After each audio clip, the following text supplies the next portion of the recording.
Hola, ¿cómo están? Feliz sábado. Bueno, para mí es una alegría muy grande poder compartir este ratito junto a ustedes y estoy agradecido a Dios por eso. Gracias a los hermanos de la Iglesia de Olivos por esta invitación. Gracias a Alan, que fue el medio a través del cual nos hemos comunicado.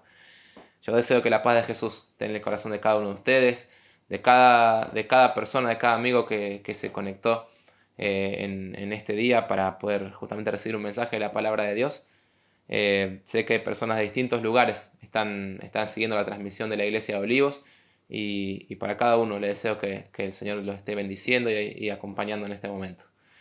Quisiera invitarlos a que podamos abrir su palabra en el capítulo 17 del primer libro de Reyes. ¿Sí? Primero de Reyes, capítulo 17.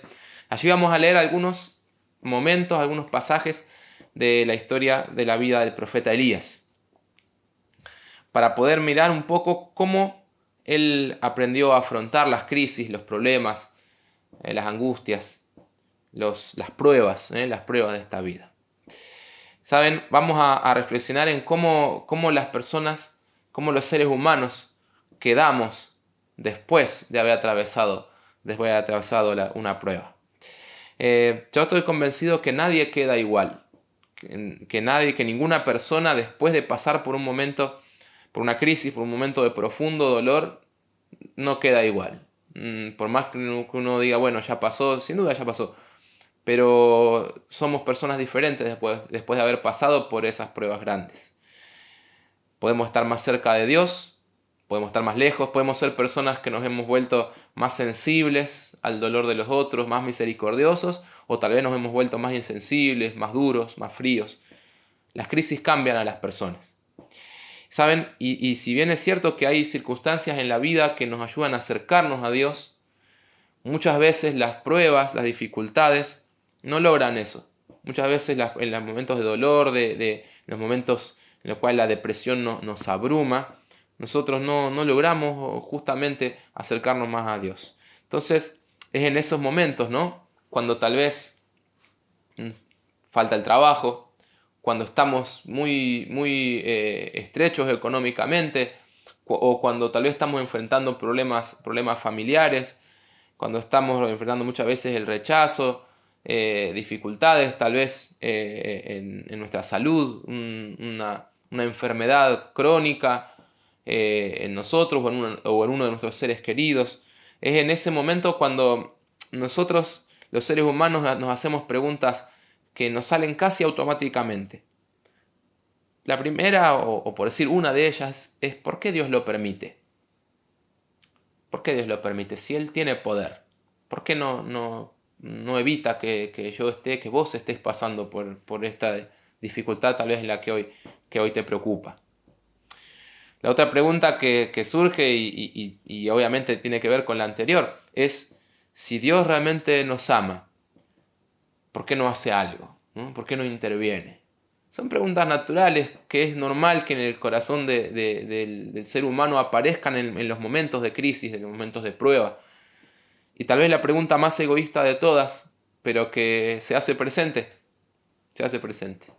es ¿por qué a mí? ¿Por qué a mí? Quisiera invitarlos a que podamos leer algunos pasajes de la historia del profeta Elías, un hombre profundamente espiritual, un hombre de oración, que también se enfrentó a pruebas y crisis grandes en su vida. Y veamos cómo él pudo aprovecharlas para crecer y para ser una persona diferente. Primer libro de Reyes, capítulo 17. Entonces Elías el Tisbita, que era uno de los habitantes de Galaad, dijo a Acab: Vive Jehová, Dios de Israel, en cuya presencia estoy, que no habrá lluvia ni rocío en estos años, hasta que mi boca lo diga. ¿Saben? El profeta Elías fue enviado a una misión del todo peligrosa: decirle al rey Acab, un rey idólatra, un rey que tendría que haber sido un líder espiritual, ayudando al pueblo de Israel a acercarse a Dios, pero él era todo lo contrario. Él justamente ayudó al pueblo de Israel a alejarse del Señor, justamente ayudó al pueblo de Israel a instituir como religión oficial del Estado el culto a Baal, a Astarte, a distintas deidades cananeas. De esa manera el pueblo de Israel, en vez de ser un pueblo diferente, distinto, ser una luz para las naciones de su alrededor, se había transformado en una completa oscuridad y realmente no era diferente a ninguno de sus vecinos. Incluso habían llegado a atribuir a Baal, a la deidad Baal, habían llegado a atribuirle el poder de enviar lluvia, de producir buenas cosechas. Se habían olvidado que Dios era el dador de todo lo bueno que el ser humano recibe. Y el profeta Elías fue enviado a dar un mensaje.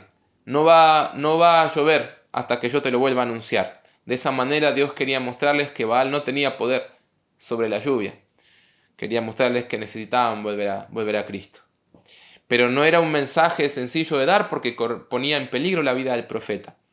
En aquella época, con que el rey solamente baje un dedo era suficiente para que un guardia le quite la vida al profeta. Así que su historia, podemos decir, comienza asumiendo un riesgo alto, muy alto, muy alto. Fíjense el versículo 2 y 3. Llegó a él una palabra de Jehová que decía: apártate de aquí, vuelve al oriente y escóndete en el arroyo Querit que está frente al Jordán. Ahora Dios lo envía a esconderse, claro, porque el rey Acab estaba molesto con él. Ahora vemos que la vida de Elías continúa con otra prueba. Dios lo envía justamente a un lugar incómodo, donde iba a estar solo, donde iba a estar aislado, un lugar insalubre, frío, una cueva. Yo creo que Elías podría haberse preguntado: Señor, habiendo tantos lugares donde mandarme, ¿no podrías haberme enviado a la casa de alguna persona, de alguna familia rica, que le sobre una habitación y entonces yo paraba ahí cómodo, con gente que me traiga el desayuno? Pero Dios le había mandado a una cueva. O sea, Dios les había dicho que tenía que huir y lo mandó finalmente a una cueva. Los versículos 4 al 6 dicen: beberás del arroyo. Yo he mandado a los cuervos que te den allí de comer. Él partió e hizo conforme a la palabra de Jehová, pues se fue y vivió junto al arroyo Querit que está frente al Jordán. Los cuervos le traían pan y carne por la mañana y por la tarde, y bebía del arroyo. Ahora las circunstancias se ponen todavía más complejas, porque Dios le dice allí, le dice que lo iban a alimentar cuervos, ¿no? Qué terrible, ¿no? Apártate, dice, yo he mandado a los cuervos, dice el versículo 4, que te den de comer.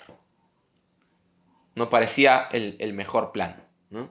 El profeta Elías, que asumió un riesgo de muerte, que aceptó ir a un lugar difícil, un lugar incómodo como era la cueva, ahora encima tenía que depender o esperar a que las aves, estas aves del cielo, los cuervos, cumplieran el mandato de Dios.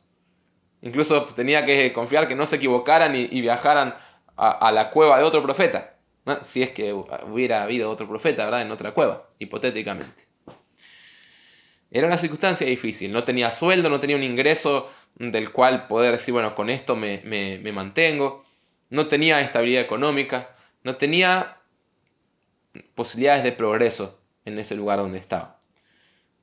El ministerio del profeta Elías atravesaba varias crisis, no una sola. Luego el versículo 7 dice: pasados algunos días se secó el arroyo, porque no había llovido sobre la tierra. Si yo hubiera sido el profeta Elías, esa mañana cuando veo el arroyo seco, me pongo la mano en la cabeza y digo: no, ya está. O sea, como dice el dicho, ¿no? Sobre llovido, mojado. Bueno, aunque aquí no llovía, porque desde que Elías lo anunció había una sequía muy intensa, ¿no? Muy larga en realidad. Pero, digamos, en palabras de un chico hoy diríamos así, ¿no? A Elías le pasaban todas.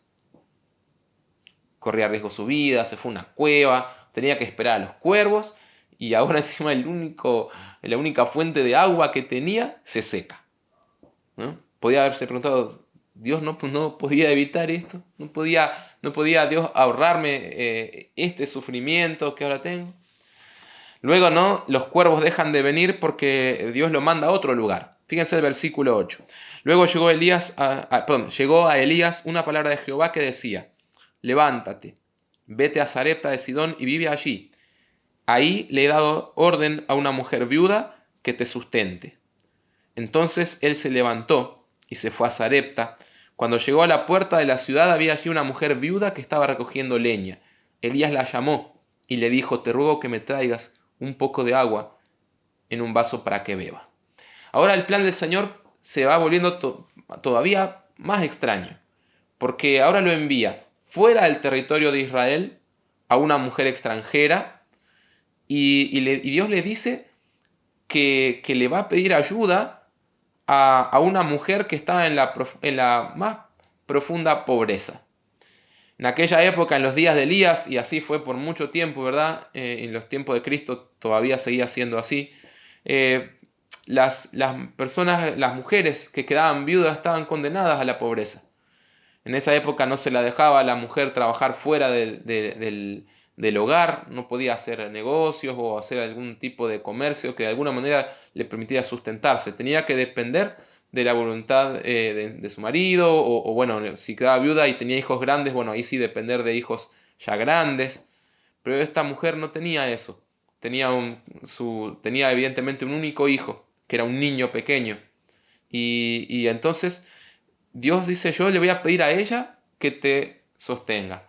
Es como si uno de nosotros estamos pasando alguna estrechez económica y Dios nos dice, mira, vas a ir a la terminal y viste ese hombre que duerme en el costado de la terminal, que duerme ahí acomodado entre los cartones. Bueno, yo le pedí a él que te ayude. Nosotros miraríamos a Dios y diríamos, no parece, Señor, el mejor plan. Pero Elías obedecía. Dios le dijo, y aunque le habrá parecido raro, avanzó por fe. Llega hasta la casa de la viuda y entonces le pide un vaso de agua, ¿no? ¿Qué ocurre después? Versículos 11 y 12. Cuando ella iba a traérsela, él la volvió a llamar y le dijo, te ruego que me traigas también un bocado de pan en tus manos. Ella respondió, vive Jehová tu Dios, que no tengo pan cocido, solamente tengo un puñado de harina en la tinaja y un poco de aceite en una vasija. Ahora recogía 2 leños para entrar y prepararlo para mí y para mi hijo. Lo comeremos y luego moriremos. Qué situación más triste, ¿no?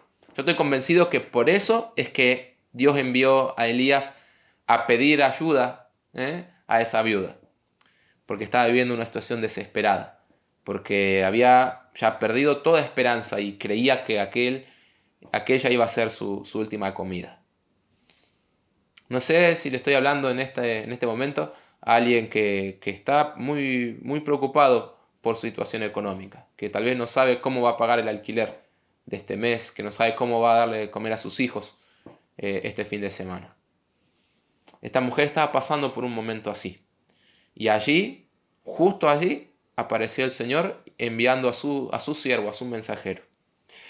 Versículo 13, Elías le responde, le dice, no tengas temor, ve y haz como has dicho, pero hazme con ello primero una pequeña torta cocida debajo de la ceniza y tráemela.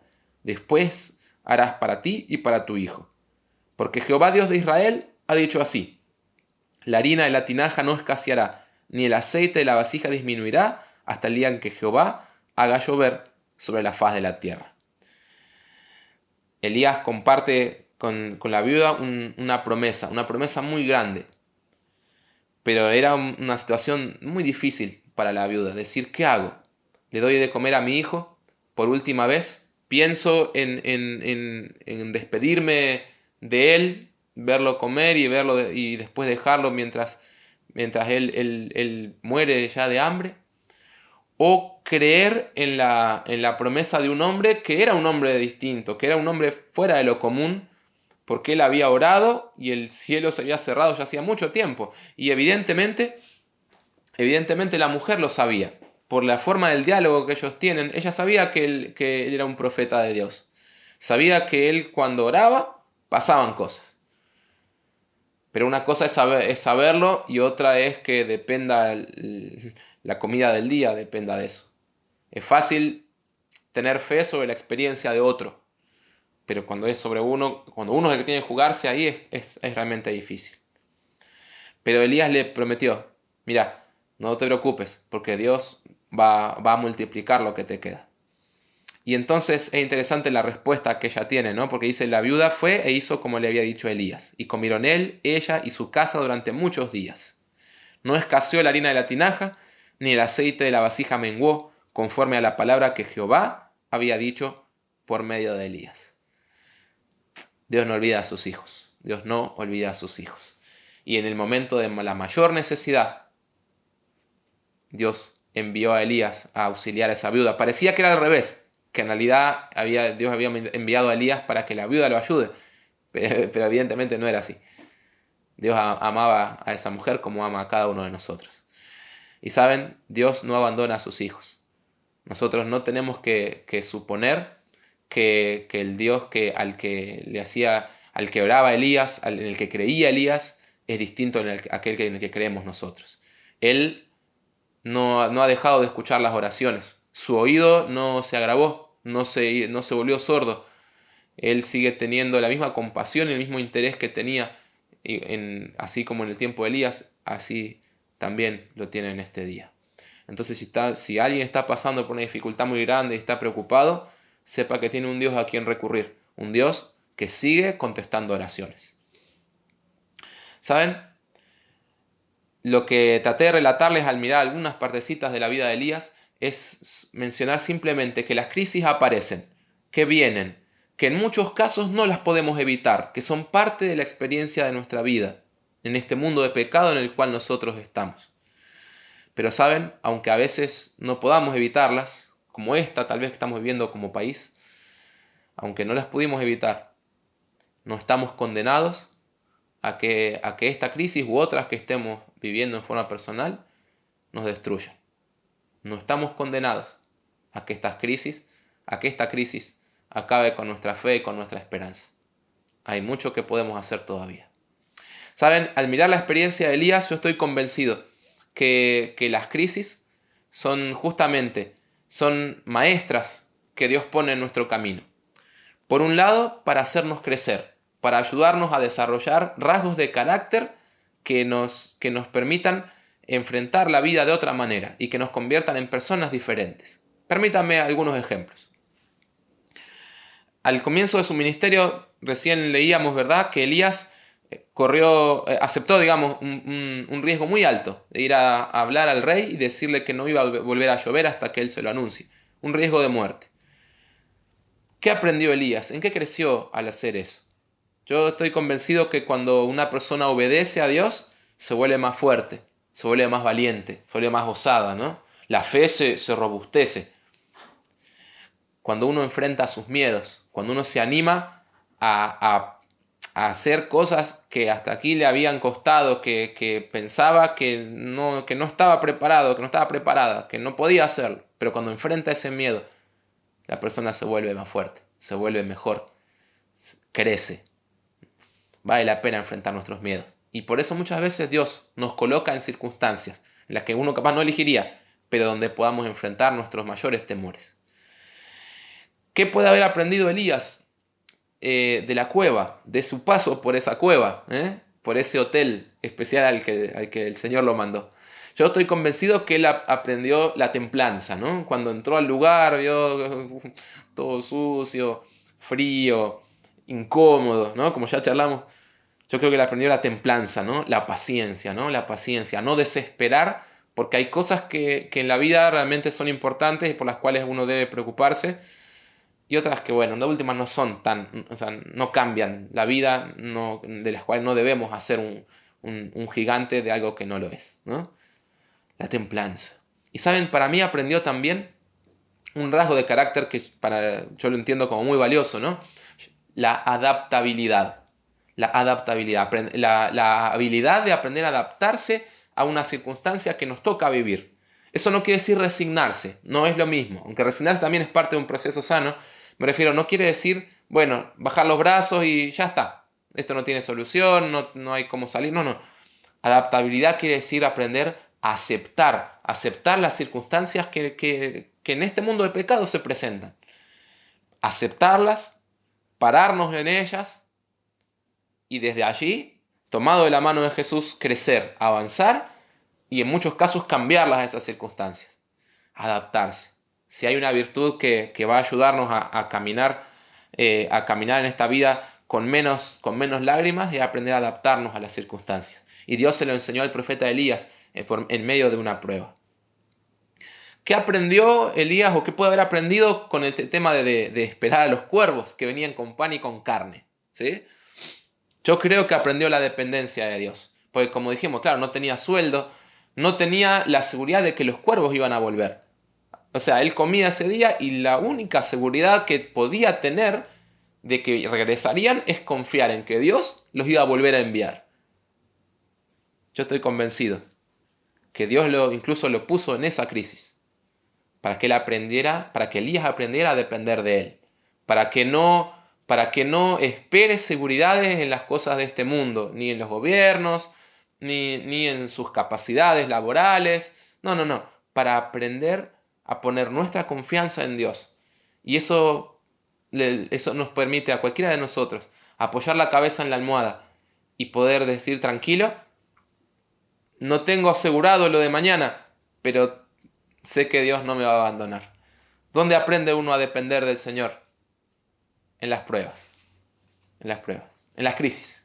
Ahí aprendemos la dependencia. ¿Y qué puede haber aprendido Elías del hecho de ser sustentado por una viuda? Bueno, creció en su fe, creció en su dependencia, aprendió a mirar allí, a tratar de sin duda imitar la fe de esta mujer que se animó a aceptar el desafío de cocinar primero para el profeta y después para ella.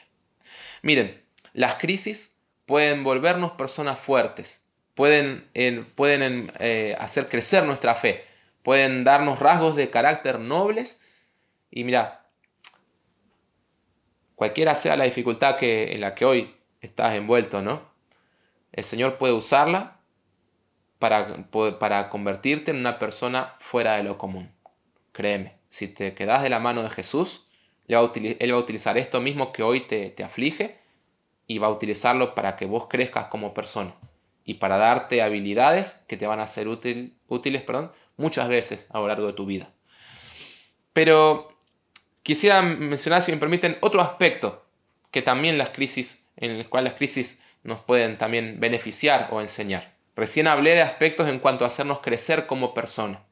Pero permítanme mencionar que también las crisis nos permiten empatizar y ser misericordiosos con otros seres humanos que están en una situación de desgracia, en una situación crítica. Fíjense, Elías atravesó el riesgo de muerte, se animó a arriesgar su vida para cumplir la misión que Dios le había pedido. Eso yo estoy convencido que le enseñó a empatizar, a ser misericordioso, a comprender a aquellas personas cuya vida está en peligro, por una circunstancia social o familiar, o por una enfermedad que los acosa. Es fácil, ¿saben?, decirle a una persona, sí, anda, yo te comprendo, voy a orar por vos, pero es distinto, porque cuando Dios nos puso en una circunstancia, tal vez de alguna forma similar, nosotros comprendemos mejor a esa persona y la podemos ayudar de una manera mejor. ¿Qué le enseñó a Elías esto de pasar por la cueva y de esperar a los cuervos? Sin duda le ayudó a entender a las personas que están pasando una circunstancia económica terrible, que tal vez han crecido en la pobreza, que sus padres habían crecido en la pobreza, que sus abuelos, porque en muchos casos los seres humanos lo primero que hacemos es decir, sí, algo habrá hecho, por algo está así, y sí, sin duda tiene la culpa, gasta más de lo que tiene. Nosotros somos especialistas en buscar excusas, ¿no?, para, digamos, hacer sentir a la persona por ahí peor de lo que ya se siente por su problema, ¿no? Pero Dios lo puso a Elías en una circunstancia en la que él también estaba en la pobreza. Y eso lo ayuda a comprender a aquellos que pasan por esas dificultades. ¿Qué puede haber aprendido del hecho de que el arroyo se secó? Y bueno, cuando él mismo se sintió, ¡ay, otro problema más! Habrá comprendido, ¿no?, a aquellos que a veces se sienten abandonados por Dios. Yo estoy convencido que él allí lo aprendió. Y el hecho de ser sustentado por una viuda, de él ser ayudado por una viuda, yo creo, ¿saben, mis hermanos? Yo creo que eso le ayudó al profeta Elías a poder comprender, empatizar con aquellos que dependen de otros. Porque, ¿saben? Para el ser humano no hay cosa mejor que poder desenvolverse por sí mismo, poder mantenerse por uno mismo, poder caminar por uno mismo, poder comer por uno mismo, poder cambiarse la ropa por uno mismo. Pero hay personas que por circunstancias de salud, de vida, por accidentes, por una edad avanzada, por una enfermedad, por lo que fuere, dependen de otros para todo, para un montón de cosas de la vida cotidiana.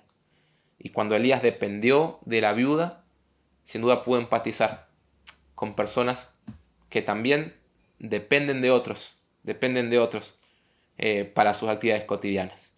Miren, las crisis, en vez de destruirnos, pueden ser un instrumento de Dios para que aprendamos a comprender a los demás y para que podamos llegar hasta ellos como nunca lo hemos hecho hasta ahora, aprendiendo a empatizar y aprendiendo realmente a interesarnos en sus dificultades. Nosotros no podemos elegir qué crisis nos va a tocar. Esa parte no la podemos elegir. Las cartas vienen como vienen. Pero ¿saben? Sí podemos elegir la clase de personas en las que nos vamos a convertir luego de que las crisis pasen. Hoy en este mensaje traté de compartir con ustedes que las crisis llegan a nuestra vida. Tarde o temprano llegan, no las elegimos. Les mencioné que pueden en muchos casos desarrollar en nosotros rasgos de carácter nobles, virtudes que nos ayuden en distintas circunstancias de nuestra vida. Y que también pueden, como segundo aspecto importante de las crisis, pueden habilitarnos, pueden enseñarnos a tratar a otras personas con misericordia y a ayudarlas de una manera que realmente sea efectiva. Miren, hay una frase muy linda que la encontré en el libro Profetas y Reyes y dice así: recorre por fe la senda que Él te traza. Tendrás pruebas, pero sigue avanzando. Eso fortalecerá tu fe y te equipará para servir. ¿Qué te parece si hoy le entregamos a Jesús nuestras dificultades? Yo quiero invitarte de todo corazón a que pongas hoy una vez más tu vida en las manos de Dios. Cualquiera sea la situación en la que estés pasando, que digas: Señor, yo no sé enfrentarla solo, pero sé que de tu mano voy a salir más fuerte y voy a ser un instrumento para tu servicio, para ayudar y apoyar a otras personas. Oremos. Padre querido, gracias por estar con nosotros en nuestros problemas y en nuestras pruebas. Te suplicamos, Señor, que en tu mano puedan ser un instrumento para que crezcamos y para que podamos servir a otros y hablarles de tu amor y de tu compasión. Por Jesús oramos. Amén.